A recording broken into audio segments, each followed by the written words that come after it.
എല്ലാവർക്കും നമസ്കാരം. ഇന്ന് നമ്മൾ പോകുന്നത് ചെനക്കത്തൂർ കാവിലേക്കാണ്. പാലക്കാട് ജില്ലയിലെ തന്നെ വളരെ പ്രധാനപ്പെട്ട ക്ഷേത്രങ്ങളിലൊന്നാണ് ചെനക്കത്തൂർ കാവ്. അവിടുത്തെ വിശേഷങ്ങളാണ് ഇന്ന് നമ്മൾ കാണാനും കേൾക്കാനും പോകുന്നത്. അപ്പോൾ എൻ്റെ വീഡിയോ ആദ്യമായിട്ടാണ് നിങ്ങൾ കാണുന്നത് എങ്കിൽ എന്നെ സപ്പോർട്ട് ചെയ്യാൻ മറക്കരുത്. എൻ്റെ വീഡിയോയ്ക്ക് ലൈക്ക് ചെയ്യണം, ഷെയർ ചെയ്യണം.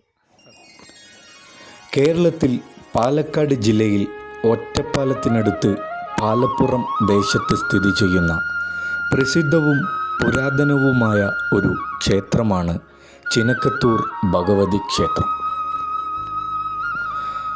മാതൃദേവതയായ ഭദ്രകാളി രണ്ട് വ്യത്യസ്ത ഭാവങ്ങളിൽ കുടിയിരിക്കുന്ന ക്ഷേത്രം, തെക്കോട്ട് ദർശനം വരുന്ന അപൂർവ ക്ഷേത്രം, 3 കൊടിമരങ്ങളുള്ള ക്ഷേത്രം തുടങ്ങിയ ധാരാളം പ്രത്യേകതകളുള്ള ക്ഷേത്രമാണിത്.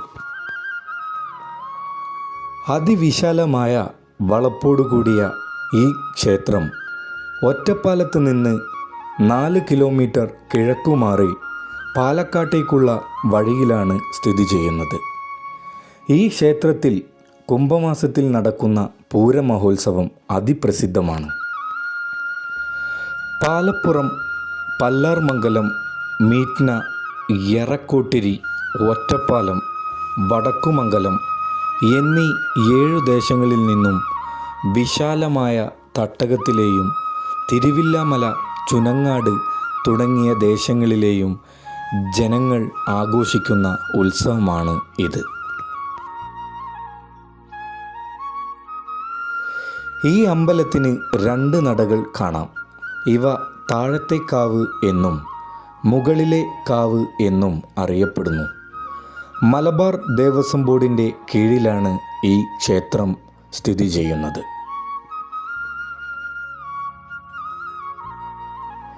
ക്ഷേത്രത്തിലെ പ്രധാന പ്രതിഷ്ഠകളിലൊന്ന് 2 ഭഗവതിമാരിൽ താരതമ്യേന പഴക്കം കൂടുതൽ ഈ പ്രതിഷ്ഠയ്ക്കാണ്. ശാന്തരൂപിണിയായാണ് ഈ ഭഗവതിയുടെ സങ്കല്പം.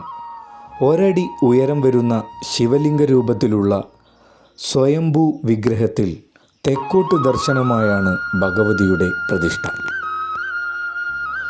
സ്വയംഭൂ വിഗ്രഹമായതിനാൽ വിഗ്രഹത്തിൽ ചെത്തിമിനുക്കലൊന്നും നടത്തിയിട്ടില്ല. വിഗ്രഹത്തിന് സ്വർണ്ണഗോളകയും പ്രഭാമണ്ഡലവും ചാർത്തിയിട്ടുണ്ട്. അവ അഴിച്ചുമാറ്റാറില്ല. വിശ്വപ്രകൃതിയുടെ മൂലതേജസ്സിനെ ആവാഹിച്ചുകൊണ്ട് ശ്രീ ചിനക്കത്തൂർ താഴത്തെ കാവിലമ്മ ശ്രീലകത്ത് വാഴുന്നു.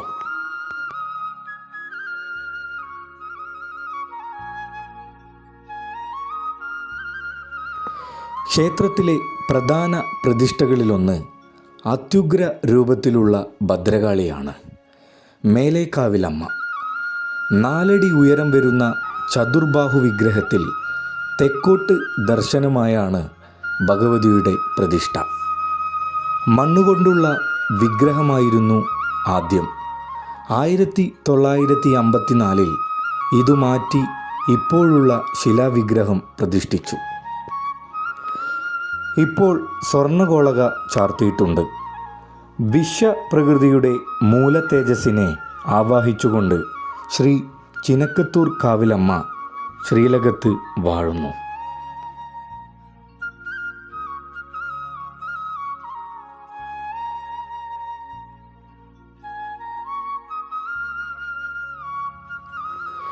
പ്രധാന ക്ഷേത്രത്തിൻ്റെ കിഴക്കുഭാഗത്ത് പ്രത്യേക ക്ഷേത്രത്തിൽ പടിഞ്ഞാറോട്ട് ദർശനമായാണ് ഗണപതി കുടികൊള്ളുന്നത്.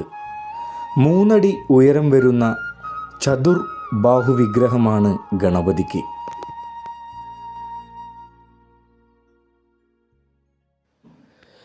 വിദ്യാ ഗണപതിയായാണ് പ്രതിഷ്ഠ സങ്കല്പം. മുമ്പ് ക്ഷേത്രത്തിൻ്റെ കിഴക്കേ ആൽത്തറയിലുണ്ടായിരുന്ന ഗണപതിയെ 2006 പുതിയ ക്ഷേത്രം പണിത് പ്രതിഷ്ഠിച്ചത്. ഇപ്പോഴും ക്ഷേത്രത്തിൻ്റെ പുറകിൽ ആൽത്തറ കാണാം. തന്മൂലം ഗണപതിയെയും ആലിനെയും ഒരുമിച്ച് വലം വയ്ക്കാൻ ഇവിടെ സൗകര്യമുണ്ട്. ഗണപതിക്ക് പ്രത്യേകം തിടപ്പള്ളിയും ഉണ്ട്. ക്ഷേത്രത്തിൻ്റെ ഐതിഹ്യം ഇങ്ങനെയാണ്. സീതാന്വേഷണത്തിനായി ലങ്കയിലേക്ക് പോകുന്ന വഴിയിൽ ശ്രീരാമനും ലക്ഷ്മണനും യാത്ര ചെയ്ത് ക്ഷീണിച്ച് ഭാരതപ്പുഴയുടെ തീരത്തെത്തി.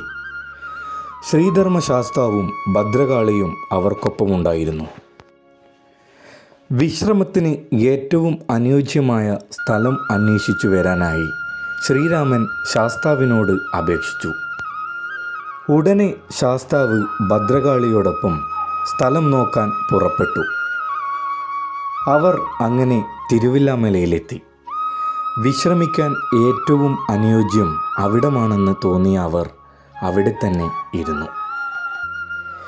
ഏറെ നേരം കഴിഞ്ഞിട്ടും ശാസ്താവിനെയും ഭദ്രകാളിയെയും കാണാത്തതിൽ സംശയം പൂണ്ട ശ്രീരാമലക്ഷ്മണന്മാർ ഉടനെ അന്വേഷണം തുടങ്ങി. അന്വേഷണത്തിനൊടുവിൽ തിരുവില്ലാമലയിലെത്തിയ അവർ ശാസ്താവിനെ കണ്ടെത്തി. ദേഷ്യപ്പെട്ട ശ്രീരാമൻ ശാസ്താവിനെ പുറംകാലും കൊണ്ട് ചവിട്ടി വീഴ്ത്തി. ചവിട്ടേറ്റ ശാസ്താവ് ചെന്നു വീണത് 50 അടി താഴെയുള്ള പടുകുഴിയിലാണ്.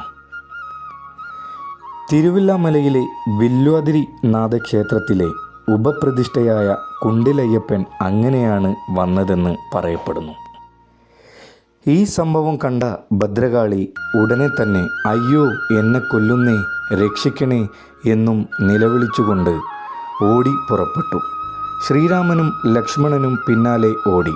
എന്നാൽ അധികം കഴിയും മുമ്പേ അവർ തിരിച്ചു വന്നു. ഭദ്രകാളി ഭാരതപ്പുഴ കടന്ന് മറുകരയിലെത്തി. ഒരു സ്ഥലത്തെത്തിയപ്പോൾ ഓട്ടം നിർത്തി സ്വയംഭൂവായി അവതരിച്ചു.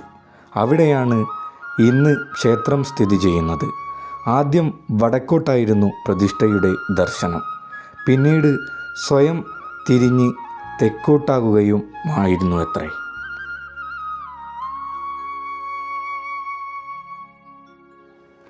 ആര്യന്മാരുടെ വരവിനു മുമ്പ് ദ്രാവിഡരുടെ ആരാധനാമൂർത്തികളായിരുന്ന ശാസ്താവിനും ഭദ്രകാളിക്കുമുണ്ടായിരുന്ന സ്ഥാനം ആര്യന്മാരുടെ വരവോടെ നഷ്ടപ്പെട്ടതും പകരം ആര്യദേവതകൾ ആധിപത്യം സ്ഥാപിച്ചതുമാണ് ഈ കഥയുടെ പിന്നിൽ. ചരിത്രകാരന്മാർ കാണുന്ന തത്വം ഭദ്രകാളി വിളിച്ചോടിയ "അയ്യോ" എന്ന "എന്നെ കൊല്ലുന്നേ, രക്ഷിക്കണേ" എന്ന വാക്കുകൾ ഇന്നും കുംഭമാസത്തിലെ പൂരക്കാലത്ത് ക്ഷേത്രപരിസരത്ത് മുഴങ്ങി കേൾക്കാറുണ്ട്. ചെനക്കത്തൂർക്കാവിലെ പൂരത്തിനെക്കുറിച്ച് നമ്മൾ പറയേണ്ടതില്ല. കേരളത്തിലെ തന്നെ അതിമനോഹരമായ പൂരങ്ങളിലൊന്നാണ്. തന്നെയുമല്ല, ഏറ്റവും വലിയ പൂരങ്ങളിലൊന്നുമാണ് ചെനക്കത്തൂർ കാവിലേത്. ചെനക്കത്തൂർ പൂരത്തിൻ്റെ പ്രത്യേകതകളിൽ ഒന്നാണ് കുതിര മത്സരം. അത് കണ്ടിരിക്കാൻ തന്നെ വളരെ മനോഹരമാണ്. തന്നെയുമല്ല, കരിവേലകളും ചെനക്കത്തൂർ പൂരത്തിൻ്റെ മാറ്റുകൂട്ടുന്നു.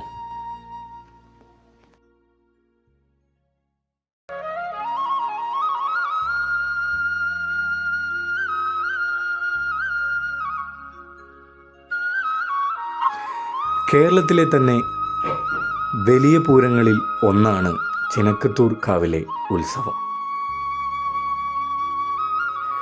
2 ആഴ്ചയിൽ പരം നീണ്ടു നിൽക്കുന്ന ഉത്സവ രീതികളാണ് ചെനക്കത്തൂർ കാവിലേത്.